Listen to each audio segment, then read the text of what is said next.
오늘 함께 큐티할 본문 창세기 33장 1절에서 11절까지의 말씀입니다. 야곱이 눈을 들어보니 에서가 400명의 장정을 거느리고 오고 있는지라 그의 자식들을 나누어 레아와 라헬과 두 여종에게 맡기고 여종들과 그들의 자식들은 앞에 두고 레아와 그의 자식들은 다음에 두고 라헬과 요셉은 뒤에 두고 자기는 그들 앞에서 나아가되 몸을 7번 땅에 굽히며 그의 형 에서에게 가까이 가니 에서가 달려와서 그를 맞이하여 안고 목을 어긋맞추어 그와 입맞추고 서러우니라. 에서가 눈을 들어 여인들과 자식들을 보고 묻되 너와 함께한 이들은 누구냐. 야곱이 이르되 하나님이 주의 종에게 은혜로 주신 자식들이니이다. 그때 여종들이 그의 자식들과 더불어 나아와 절하고 레아도 그의 자식들과 더불어 나아와 절하고 그 후에 요셉이 라헬과 더불어 나아와 절하니 에서가 또 이르되 내가 만난 바 이 모든 때는 무슨 까닭이냐. 야곱이 이르되 내 주께 은혜를 입으려 함이니이다. 에서가 이르되 내 동생아 내게 있는 것이 족하니 내 소유는 내게 두라. 야곱이 이르되 그렇지 아니하니이다. 내가 형님의 눈앞에서 은혜를 입었사오면 청하건대 내 손에서 이 예물을 받으소서. 내가 형님의 얼굴을 배운즉 하나님의 얼굴을 본 것 같사오며 형님도 나를 기뻐하심이니이다. 하나님이 내게 은혜를 베푸셨고 내 소유도 족하오니 청하건대 내가 형님께 드리는 예물을 받으소서 하고 그에게 강건함에 받으니라. 아멘. 우리는 어제 본문을 통해서 야곱이 하나님과 씨름하고 하나님께 축복받은 내용에 대해 살펴보았습니다. 하나님은 야곱과 씨름 중에 야곱의 허벅지 관절을 무너뜨리셨고 그의 이름을 이스라엘로 바꾸셨으며 그를 축복하셨습니다. 야곱은 이제 속이는 자 혹은 자신의 방식대로 사는 자가 아니라 하나님의 통치에 따라 사는 이스라엘이 되었습니다. 그리고 야곱은 하나님과의 씨름을 통해서 한 가지를 확신하게 되었습니다.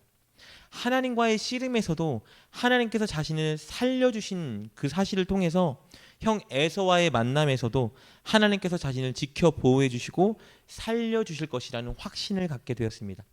그리하여 형 에서를 만나 죽임당할까 두려워했던 야곱은 그 두려움을 극복하고 형 에서를 만나기 위한 여정을 계속했습니다.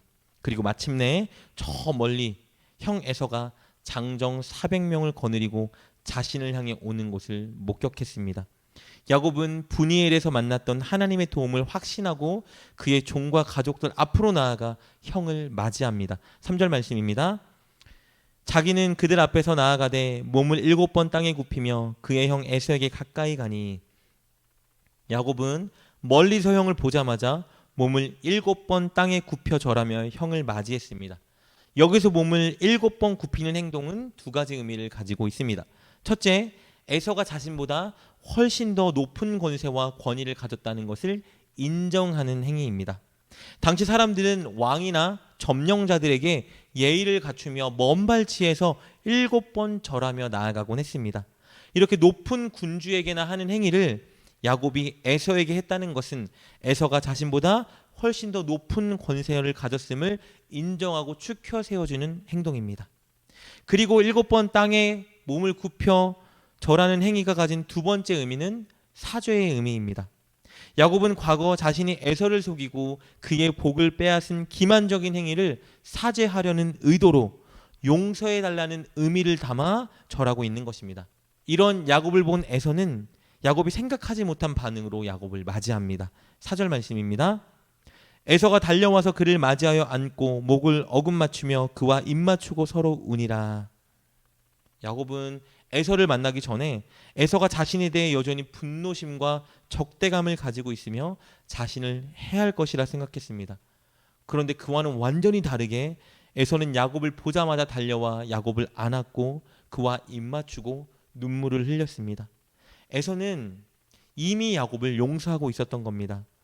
야곱을 동생으로 받아들이고 있었던 거예요. 하나님께서 20년 동안 많은 연단을 통해 야곱을 변화시켜 주셨던 것처럼 하나님은 에서도 변화시켜주고 계셨던 겁니다. 에서도 많이 성숙하고 변화된 사람이 되어 있었습니다. 이렇게 서로가 많이 성숙해진 이 둘은 20년 만에 서로 안고 친하게 인사를 나누었습니다. 깨졌던 형제애가 다시 새롭게 시작된 것입니다. 이렇게 인사를 나눈 후에 에서는 야곱이 데리고 온 수많은 종들과 야곱의 가족들에 대해 묻습니다. 왜냐하면 분명히 야곱은 20년 전에 홀로 하란을 떠났는데 지금은 무수히 많은 사람들과 가축들을 대동하고 고향으로 나타났기 때문에 이것에 대해서 묻고 있는 것입니다. 5절 말씀입니다. 에서가 눈을 들어 여인들과 자식들을 보고 묻되 너와 함께한 이들이 누구냐? 야곱이 이르되 하나님이 주의 종에게 은혜로 주신 자식들이니이다. 그러자 이에 대해 야곱이 대답하는데요. 그의 대답은 인상적입니다. 하나님께서 저에게 은혜로 주신 자식들입니다. 고백합니다. 야곱은 자신이 가진 모든 것이 하나님께서 은혜로 주신 것이라고 고백하고 있는 겁니다. 야곱은 20년 동안 확실히 깨달았습니다. 하나님께서 20년간 삼촌의 핍박과 사기로부터 자신을 지켜 보호해 주셨을 뿐만 아니라 많은 복을 주셨다는 것을 깨달았습니다. 그 하나님의 은혜를 인정하고 고백하고 있는 것입니다. 그리고 에서는 이어 한 가지 질문을 덧붙이는데요. 그것은 야곱이 에서에게 보낸 선물에 대한 것입니다. 에서는 도대체 이 수많은 가축들이 무엇이냐고 야곱에게 다시 묻습니다. 8절 말씀입니다. 에서가 또 이르되 내가 만난 바 이 모든 때는 무슨 까닭이냐? 야곱이 이르되 내 주께 은혜를 입으려 함이니이다. 그렇죠. 야곱은 대답하죠. 형님께 은혜를 입으려고 드린 것입니다. 이것은요, 야곱이 에서에게 20년 전 잘못했던 그 행위를 용서받기 위해서, 그 잘못에 대한 행위를 보상하기 위해서 드린다는 의미를 가지고 있는 겁니다. 야곱은 자신이 라반에게 당한 일을 통해서 에서가 자기 때문에 느꼈을 감정을 공감했던 것 같습니다.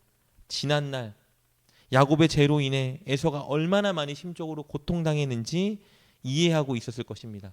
그래서 진심으로 용서를 구하며 보상하고 싶어서 에서에게 이 가축들을 드리며 이렇게 고백하고 있는 것입니다. 그러나 에서는 거절하죠. 나도 충분히 가지고 있기 때문에 괜찮다고 말하자 야곱은 다시 한번 형에게 간청합니다. 형님, 이것을 용서와 화해의 표시로 제발 받아주십시오 말합니다. 10절 말씀입니다. 야곱이 이르되 그렇지 아니하나이다. 내가 형님의 눈앞에서 은혜를 입었사오면 청하건대 내 손에서 이 예물을 받으소서. 내가 형님의 얼굴을 배운즉 하나님의 얼굴을 본 것 같사오며 형님도 나를 기뻐하심이니이다. 야곱은 에서가 자신의 잘못을 용서하고 자신을 동생으로 받아들인다면 제발 선물을 받아달라고 간청합니다. 그리고 형 에서로 인해 자신이 느끼고 있는 감정을 고백하는데요. 그 감정은 형의 얼굴을 배우니 마치 하나님의 얼굴을 본 것 같습니다 라는 고백입니다. 야곱은 걱정하고 두려워했던 것과는 다르게 형 에서가 자신을 너무 따뜻하게 맞아주고 안아주자 지난밤 브니엘에서 만났던 하나님의 은혜가 떠올랐습니다. 자신을 살려주셨고 지켜주셨고 자신에게 복을 주셨고 꿈을 가지고 계시며 자신을 사랑하고 은혜를 베풀어 주신 그 하나님이 떠올랐습니다. 형과의 화해를 통해서 그 하나님의 은혜가 떠올랐고 또 이 화해도 하나님의 은혜로 이루어 주신 것이라 확신했습니다. 그래서 이렇게 고백하는 겁니다. 하나님의 얼굴을 본 것 같습니다. 그리고 하나님께 받은 은혜를 형님과 나누고 싶다고 고백합니다. 그러자 에서는 결국 그의 청을 받아들이고 가축들을 선물로 받았습니다. 11절 말씀입니다. 하나님이 내게 은혜를 베푸셨고 내 소유도 족하오니 청하건대 내가 형님께 드리는 예물을 받으소서 하고 그에게 관건함에 받으니라. 오늘 본문에 나타난 야곱은 우리에게 하나님께 용서와 은혜를 받은 자의 올바른 태도에 대해 가르쳐주고 있습니다. 하나님께 용서를 구하고 그래서 용서를 받았다면 우리는 반드시 사람에게도 용서를 구하고 용서를 받기 위해 노력하는 사람이 되어야 합니다. 하나님께만 받았다고 끝난 것이 아니기 때문입니다. 그리고 하나님께 받은 은혜가 있다면 그 은혜를 반드시 사람들과 나누어야 합니다. 특히 우리 때문에 마음에 상처를 받고 고통을 경험한 사람들이 있다면 반드시 그들과 하나님의 은혜를 나누기 위해 노력해야 합니다. 그것이 진정 하나님께 용서와 은혜를 받은 자의 모습이기 때문입니다. 사랑하는 여러분, 늘 하나님께 용서와 은혜를 받은 자답게 잘못한 사람들에게 용서와 은혜를 구하시고 은혜를 나누어 주시는 여러분 되시길 주님의 이름으로 축복합니다. 기도하겠습니다. 우리의 죄를 용서해 주시고 우리에게 늘 은혜를 베풀어 주시는 좋으신 하나님, 우리가 하나님께 용서받은 자답게 우리가 잘못한 사람들에게도 용서받기 위해 애쓰는 자가 되게 하여 주옵소서. 우리가 하나님께 은혜를 받은 자답게 사람들에게 늘 은혜를 나누는 자가 되게 하여 주옵소서. 예수님의 이름으로 기도드립니다. 아멘. 오늘 말씀을 통해 깨닫고 결단한 것은 무엇입니까? 그것을 붙들고 하나님께 기도합시다. 그리고 그렇게 실천하며 하루를 살아가는 여러분 되시길 주님의 이름으로 축복합니다.